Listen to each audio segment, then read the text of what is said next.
que tu puisses l'utiliser afin que, Seigneur, les chaînes tombent, que les vies soient restaurées, que la guérison vienne. Père, donne gloire à ton nom. Nous t'avons prié au nom de Jésus. Amen. Alléluia. Amen. Je voudrais vous dire que ma chère épouse m'a chargé de vous saluer tous.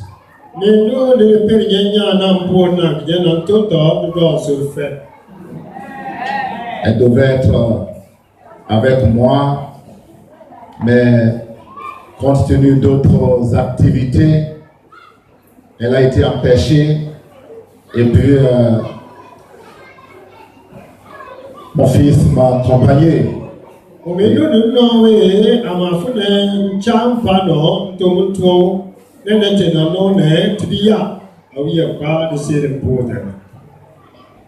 Jésus, tu nous as choisis pour proclamer ton nom.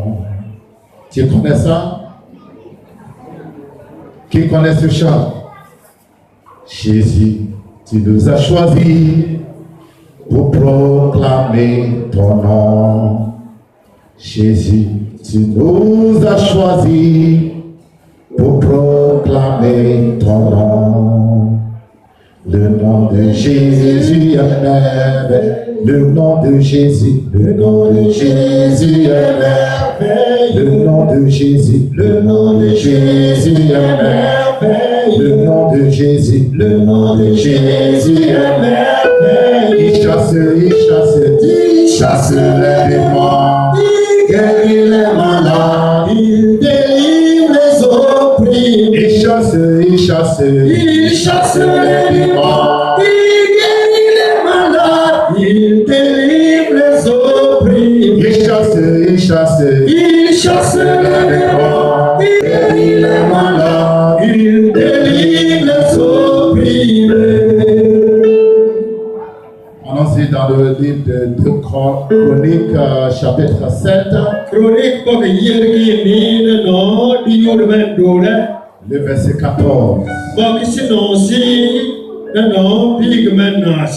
Voilà notre texte principal. C'est là notre texte d'ouverture.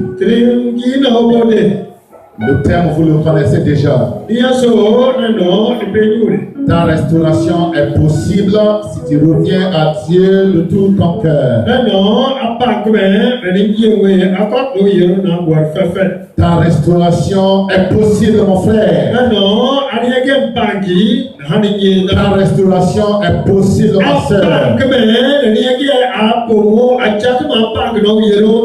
Condition que tu reviens à Dieu de tout ton cœur. Alléluia. Amen. 2 Chroniques, chapitre 7, le verset 14. Si mon peuple sur qui est invoqué mon nom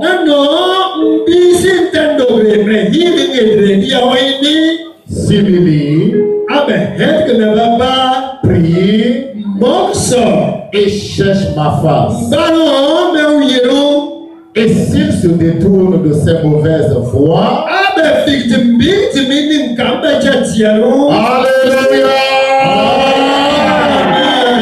je l'exaucerai des cieux,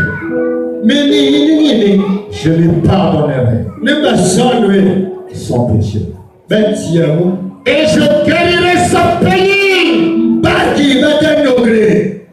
Alléluia. Amen. N'est-ce pas merveilleux?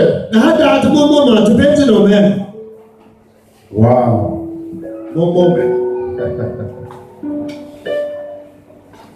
Ta possible dépend de certains facteurs.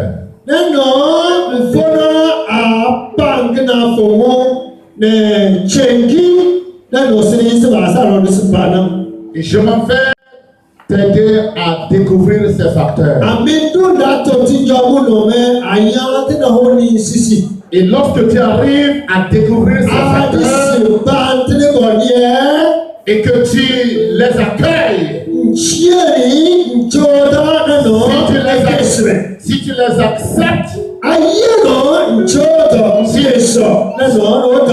si tu les mets en pratique, Dieu est fidèle. Et la fidélité de Dieu va lui permettre d'agir favorablement à ton égard.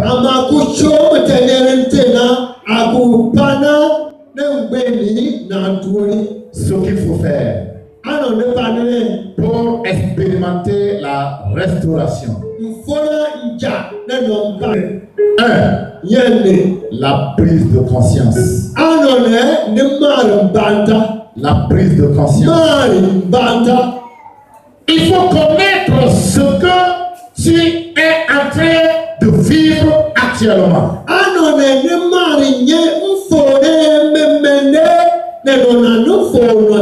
Il faut prendre conscience de ce qui a engendré la condition dans laquelle tu es dedans.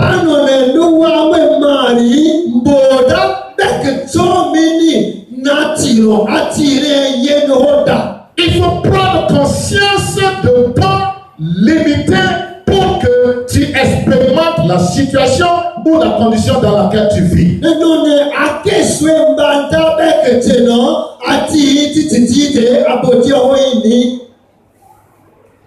Daniel chapitre 9 verset 2. Daniel chapitre 9 verset 2. J'aime donner beaucoup de références bibliques. Donc je voudrais un lecteur rapide et qui va m'assister. La seule chose que j'aimerais que quelqu'un saisisse de ce verset est ceci.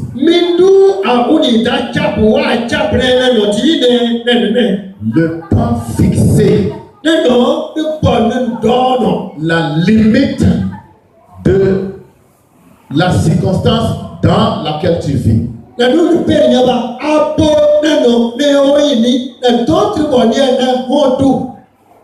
Lorsque tu prends conscience de ce que la situation dans laquelle je traverse, c'est tel temps, de tel temps à tel temps, ça doit s'arrêter.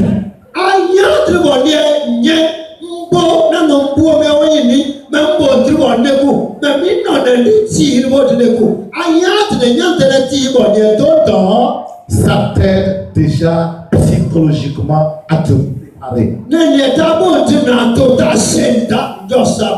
À préparer ta restauration.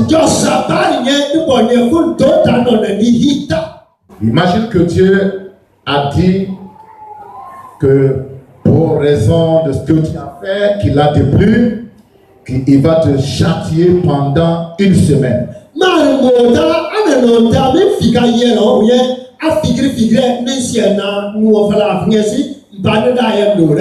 Mais après une semaine, il va te restaurer.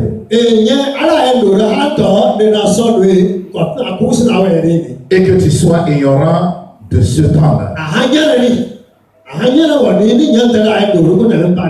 Une semaine va s'écouler. 2 semaines vont s'écouler. Ta restauration ne sera pas là. Pourquoi? Parce que tu es ignorant de temps mis de côté.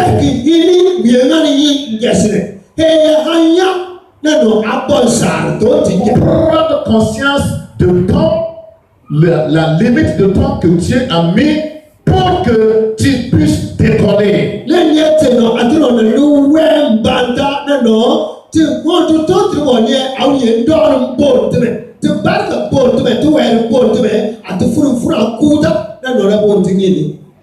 Luc chapitre 15. Je lis du verset 17 jusqu'au verset 19. Étant rentré en lui-même,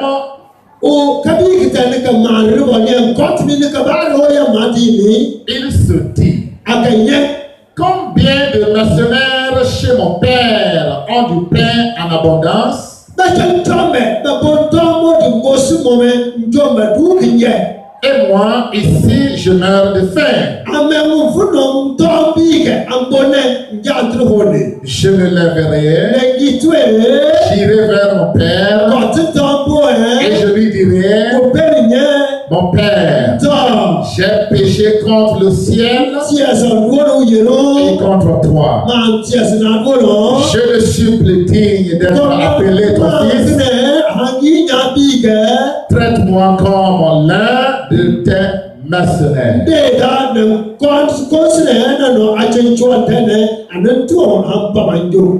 Prise de conscience de la situation dans laquelle tu vis.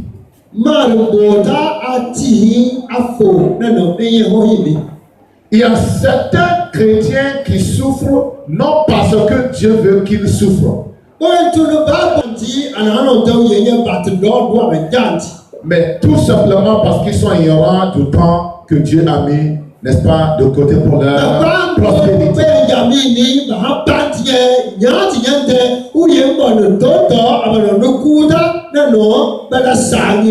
Le deuxième facteur pour la restauration,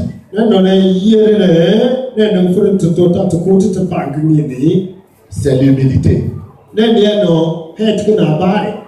L'humilité. Wow. Vous savez, il y a ce que Jésus a dit à ses disciples qui lui ont demandé, Maître, qui sera le plus grand ciel? Alléluia. Amen. Alléluia. Amen. Alléluia. Il leur a dit, celui qui se comportera comme ce petit enfant, c'est lui qui sera le plus grand au ciel. Alléluia. L'humilité.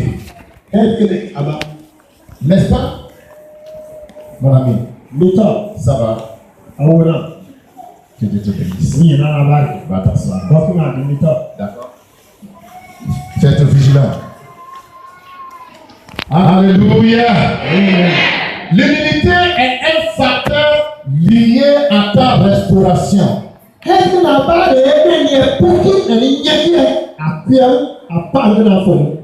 Et malheureusement, c'est une vertu manquante chez plusieurs chrétiens.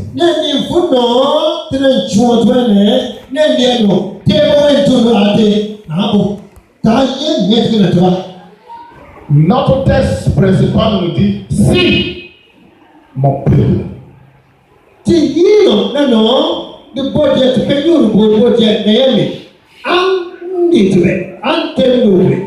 c'est autant conditionnel ça. En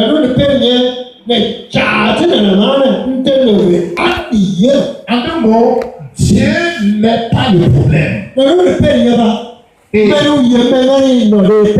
Et Dieu n'est pas aussi en train de supplier quelqu'un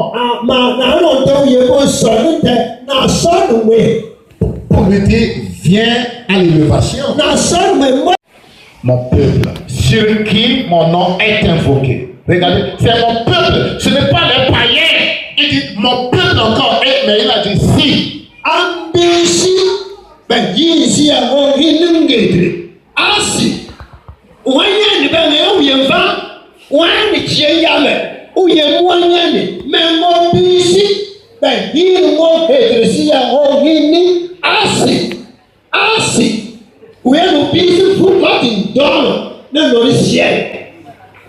Ça donne à réfléchir.